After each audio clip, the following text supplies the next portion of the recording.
Welcome back. We are 1 hour away from the opening bell for a Tuesday. Let's check futures this morning. The Dow Industrial is down a fraction, as is the NASDAQ. S&P 500 up a fraction. As investors await the Fed, we will get the decision on Wednesday.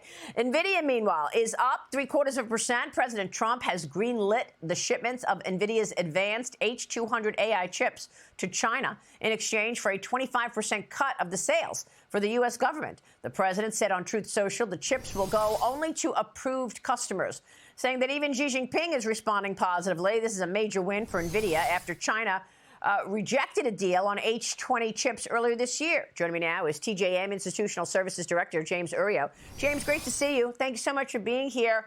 I guess let's talk first on the AI backdrop and these chips going to China. Your reaction?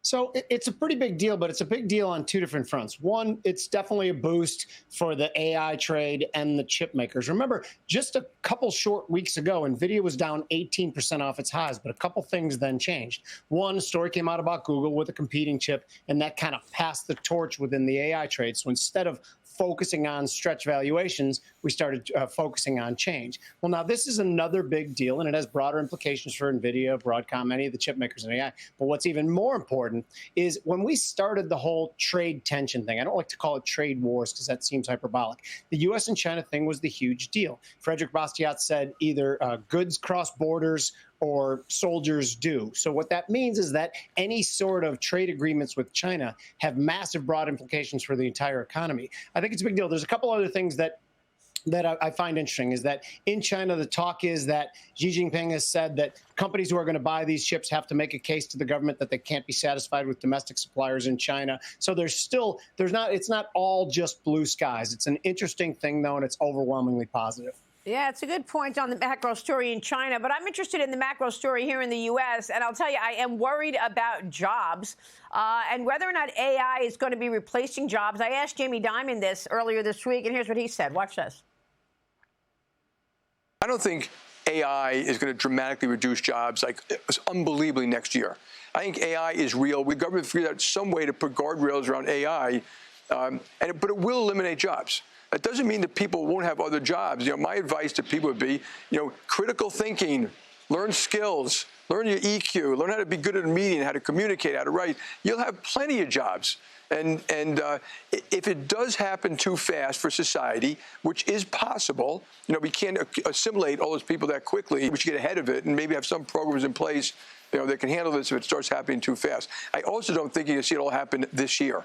It isn't going to be like it's this year. If you look at this year, you have a huge amount of construction that needs to take place. And to do that construction, you need roads and trucks and drivers. You need servers, you need fiber, you need all that. So it's going to cause probably more jobs in the short run. So, James, there will be opportunities for jobs. What are your expectations for the macro story and in particular jobs in 2026? So here's what I think that Jamie Dimon is missing. And by the way, I'm not very comfortable saying that Jamie Dimon is missing things because he's a very smart guy.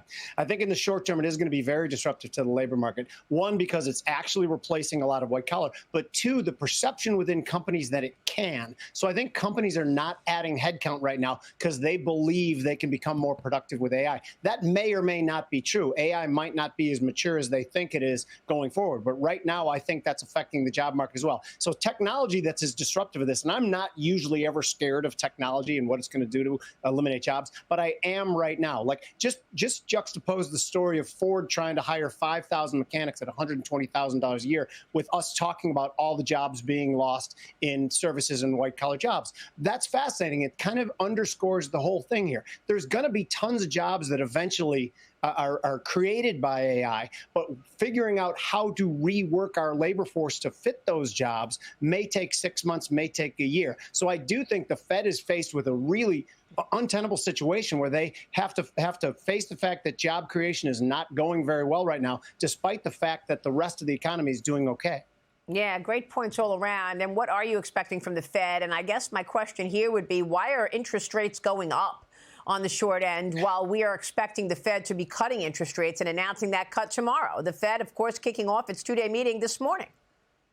So the last time, I remember October 29th, Jamie Dimon came out, they cut rates, but then he threw kind of a wet blanket on expectations for future rate cuts. I personally didn't understand why the market reacted so aggressively, because he says the same kind of things all the time, data dependent, et cetera, et cetera. But I think the worry right now is he'll do the same thing after this ease. And with every ease that comes, we're closer to this mystical neutral rate that they seem to know about, but none of us can put a finger on. So I do think once we get this ease today or tomorrow, there will be some concern about that perhaps the easing cycle is over, at least for short term. And I think that's why the stocks were trading poorly yesterday. I don't think it's a real concern. I think the easing cycle is intact, but the stock market is going to react to that. All right. We will leave it there. James, great to get your take on all of that. Thanks so much. Thank you.